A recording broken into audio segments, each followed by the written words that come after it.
Now we can explain history calmly. Let's calmly explain reality. history. Without interruptions, let's calmly explain history.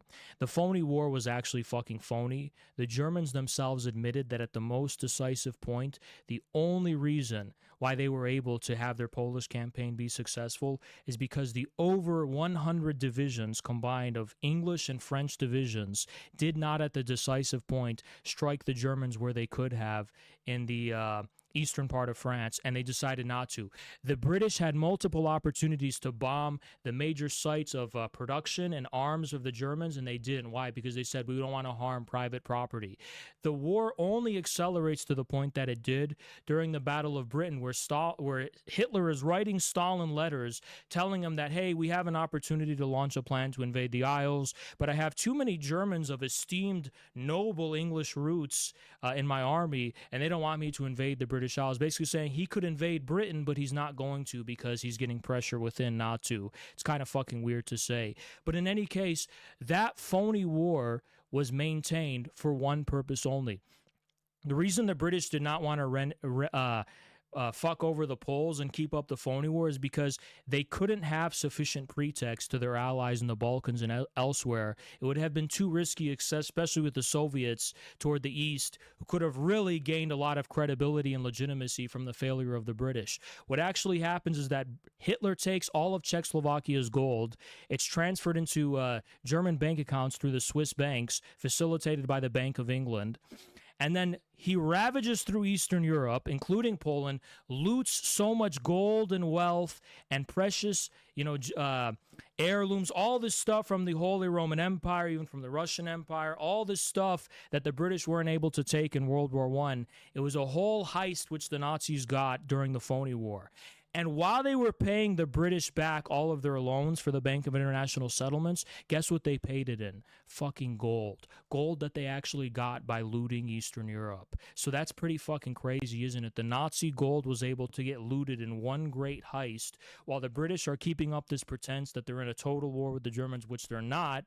And then meanwhile, this whole time, this is the best part, Hitler is preparing to destroy and invade the Soviet Union, the first workers' republic. And that was his whole goal from the beginning. This fucking guy kept lying to Stalin in all these letters saying, yeah, I'm fighting Britain, I'm fighting Britain. Meanwhile, his whole plan from the beginning was to destroy the Soviet Union. And you want to know who fucking enabled that plan? Britain and France. Why? Because the Soviet Union repeatedly throughout the 1930s kept offering pacts of mutual assistance and aid to France and Britain. Let's form a common security pact to protect Czechoslovakia, protect Poland, protect our own territories from this newfound German aggression. Every single time they fucking denied it. So you're telling me that because they waged this phony war, and that when the Soviets were literally hanging on by a thread after the German invasion, that the Allies formed, that the Soviets sold out to the capitalist world, which funded and enabled Hitler in the first place and wasn't even fighting him genuinely and sincerely?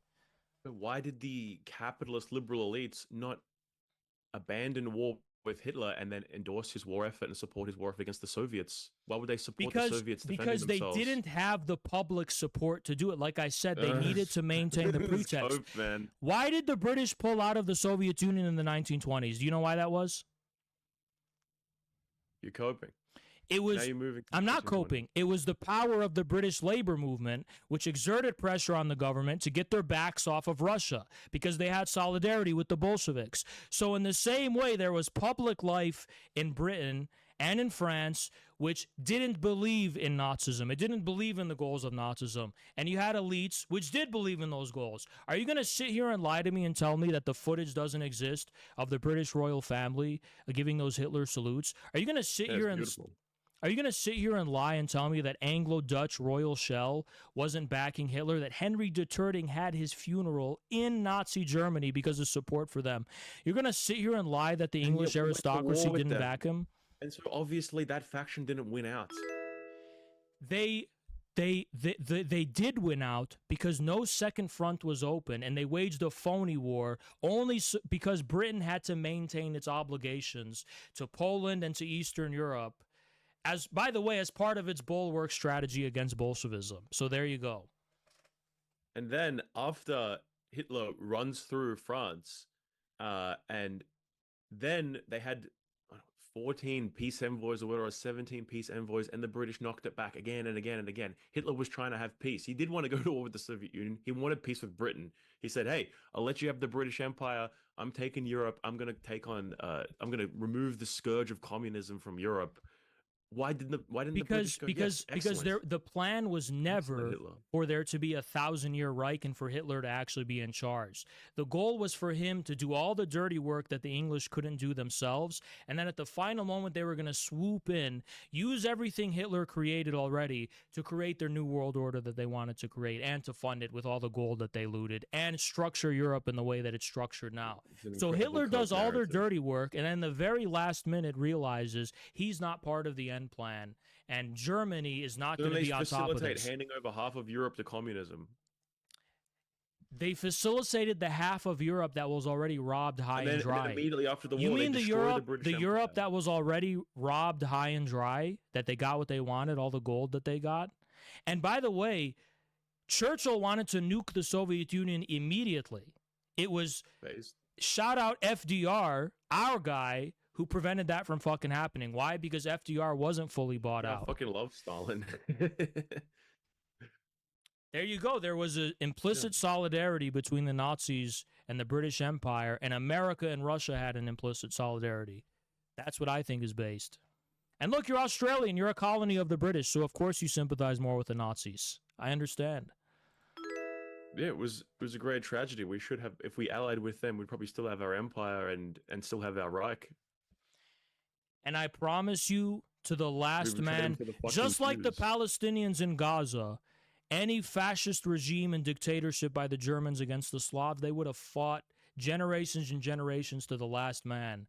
Because that's what human beings do. They don't want to submit to slavery. They don't want to submit to this idea that there's people who are racially inferior and racially superior. People are willing to die and give their blood before submitting to that Satanism and demonic nonsense. Many Slavs that fought on the side of the Nazis against the communist scourge as well. So I mean, you mean many traitors to their actual homeland while their women are being killed? Oh yeah, because it really worked out well. The Warsaw Pact was just lovely, wasn't it? It was all peace, love, and rainbows. You know, that's something I find interesting. Why wasn't it based? If you're this guy who's so against mass migration, where was the mass migration in East Germany and Poland and Czechoslovakia? Those were really culturally homogenous. It's the same as like when you're talking about the Ukraine-Russia thing. It's like, yeah, both sides were fucked. No. One side was culturally homogenous, traditional, rooted in an enthusiasm and embrace of one's history, not shame and guilt before it. Mainly white country, since you care so much about that, right? They had none of this white guilt stuff, none of this globalism, none of this LGBT stuff, coherent, integrated societies that made sense, that were pro-family. You could have families. They were endorsed. And then on the other hand, you have West Germany, which is being ravaged with pornography and degeneracy and all these things. See, that's how I know you guys are insincere. You claim to be against all of these things, but you're so committed to the fundamental foundation of capitalism, which where all these things actually come from, that when push comes to shove, you side with the capitalists against the communists, even though the communists don't have that degeneracy and all that stuff. You justify yourselves on the basis of. It's kind of crazy. I didn't side with the capitalists. My whole narrative, when push comes to shove, expressed was that obviously a hostile element had taken over the Anglo-American world and is still running it, and it's genociding my fucking race. And I want them deposed and destroyed. So, like, I don't understand. Yeah, this is what you don't understand. It's not your race that's being genocided. It's humanity itself that these demons are trying to destroy and kill.